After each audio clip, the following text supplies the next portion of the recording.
Welcome to the channel. Have you guys heard about Napoleon creams?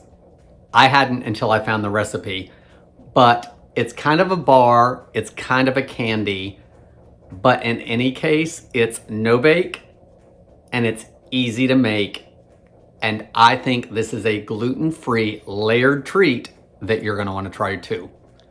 I'm Jamie with SavorySaver. I share gluten-free recipes, tips, tricks, and resources to make your gluten-free lifestyle easier. So please consider hitting subscribe and let's get started. So I've said before on this channel that I am a big cookbook person, so I love looking through cookbooks for recipes. First of all, because they're already hard copy and I don't have to try to look at it on my phone or on my computer. But I found the recipe in this cookbook. I also found multiple recipes online. All of them are very similar. The biggest difference that I noticed was the actual crust of the bar. So with the bars, I'm gonna make some changes between the recipe I found and the other recipes and try to make it the easiest way possible with what I have on hand, as well as enhancing it at the same time. So you guys like that and have told me you guys like it when I discuss the recipe as I'm doing it, any changes, any substitutions. So we're gonna do that with this recipe. And I don't think it's one I can screw up. So it's probably not one that you can screw up either. So the one ingredient you guys are probably gonna have to hunt down are some gluten-free graham crackers. I'm gonna use Kenny Kinnick, and Tara picked up 2 boxes of them, so that's what they look like inside the package. I don't know that I've actually had these before. These are pretty thick, which I like because it does look like you can make some s'mores out of them. From what I can see online, they actually make gluten-free graham cracker crumbs already done as well. And for a while, I think they actually carried them at my Walmart stores, and I can't find them anymore, so we had to buy these. So I'm gonna have to crush them down into crumbs. I will link to anything below that I can find on these, but this is the one item that you may have a little bit of a challenge finding, but get whatever brand that you normally get with a graham cracker style crust that's gluten-free. So I'm gonna prep this. I'm gonna get a couple things ready, and we're just gonna start making it because it shouldn't take any time to put together.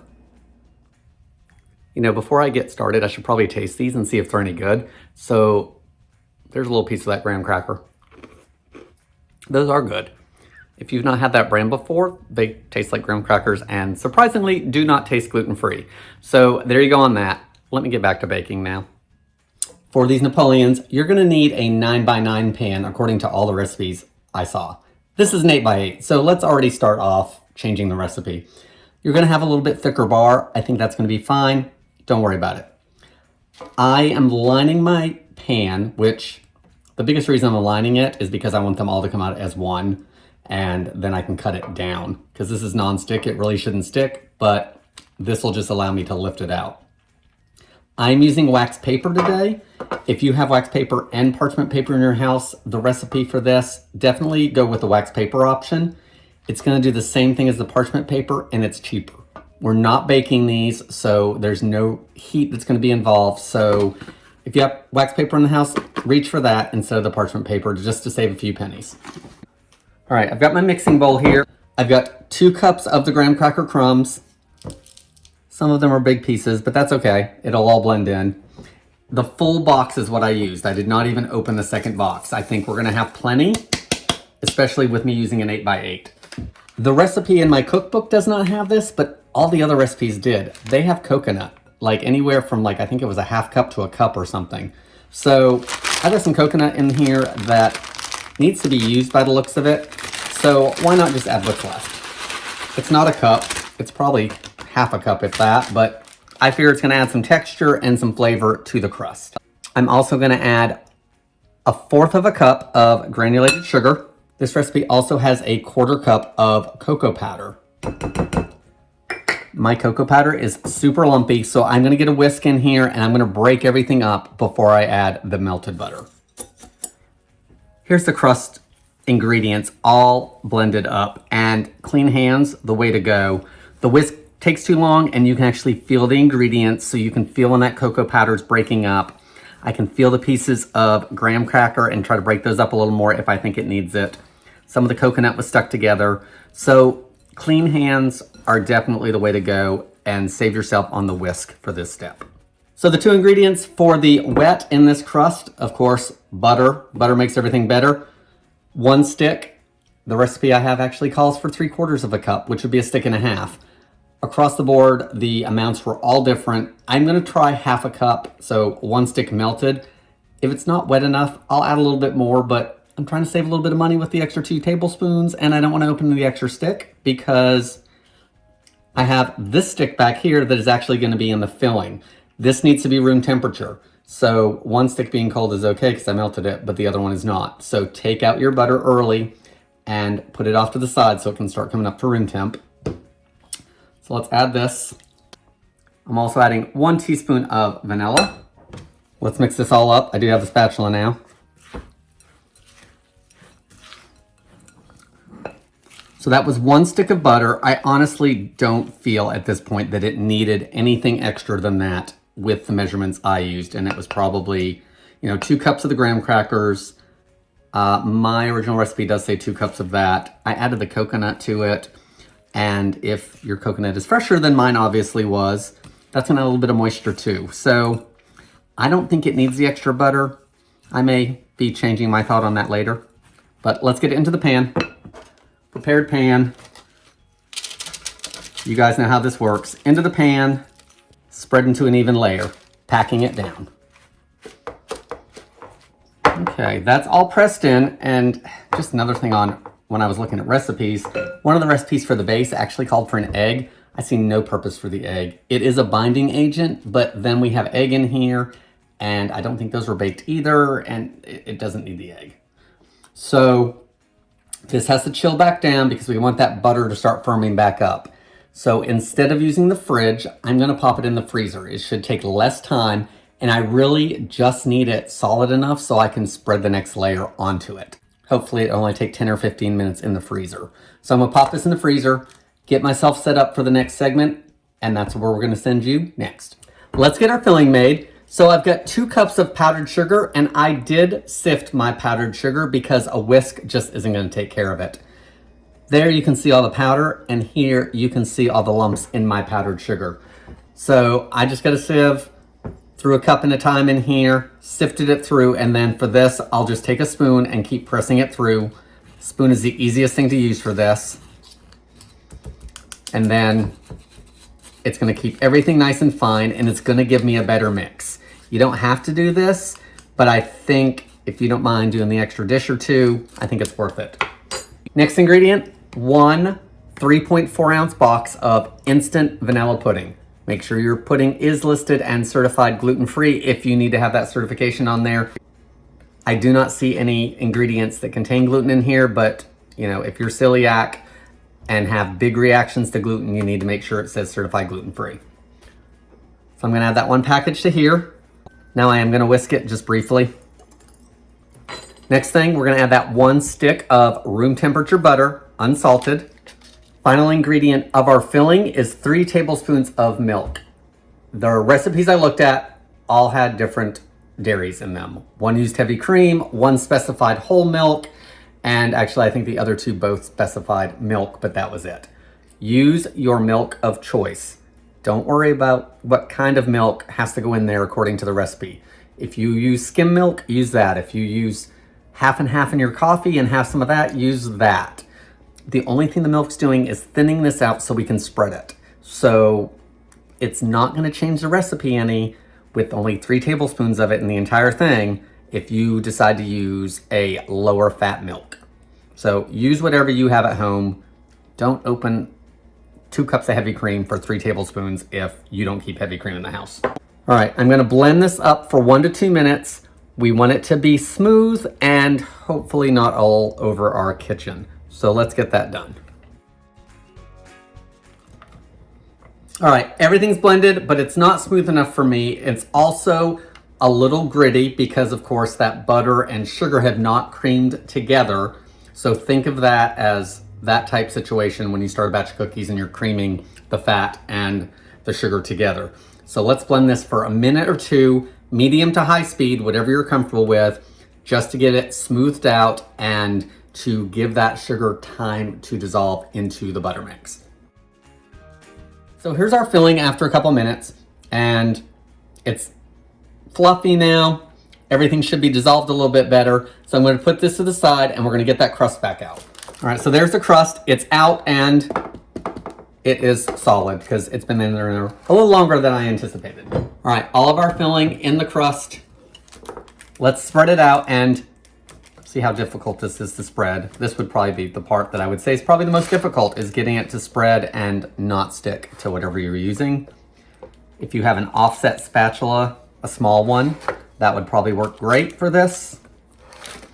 We're gonna make do with this because I only have a big offset spatula. All right, there's our middle layer done. Everything smoothed out. It smoothed out really nicely, wasn't difficult at all. You guys know with layered treats like this, it's a process. So this time I am gonna put it in the fridge and not the freezer. You want everything to have time to firm up. Recipes say about 30 minutes. I would start checking it about 15 to 20 minutes because depending on how cold this bottom is, that's gonna help start chilling it from the bottom as well. So we just want it to set so when we put our frosting over the top that we don't start pulling this up and melting it. So into the fridge and let's get started on the topping. So the middle layer is all firmed up. We got to do that top layer. For the top layer, the recipes were all very similar. So I'm going to just follow the one that I have in the book.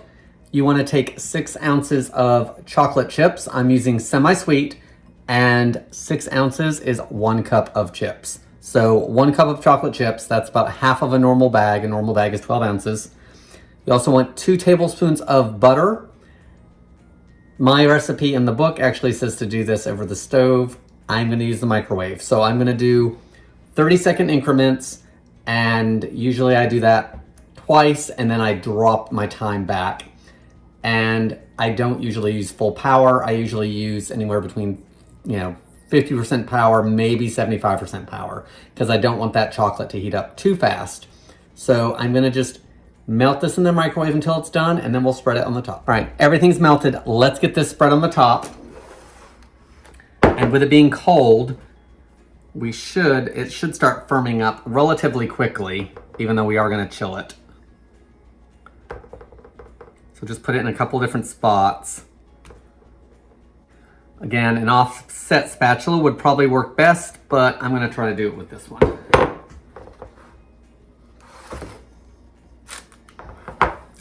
No time at all iced over. Now we are gonna let this chill. The recipes that I was looking at say about an hour or so. Guys, you just need the chocolate to be firmed up. Start checking it in about a half hour to 45 minutes and see if that's hard enough before you can actually cut into them cleanly. So I'm gonna get this chilled. I'm probably gonna have some lunch because it's almost that time here when I'm making them. So it's probably gonna end up being here an hour to 2 hours before I get back to this. So let's jump ahead. I'm gonna have them all cut ready to go and we're gonna give them a try.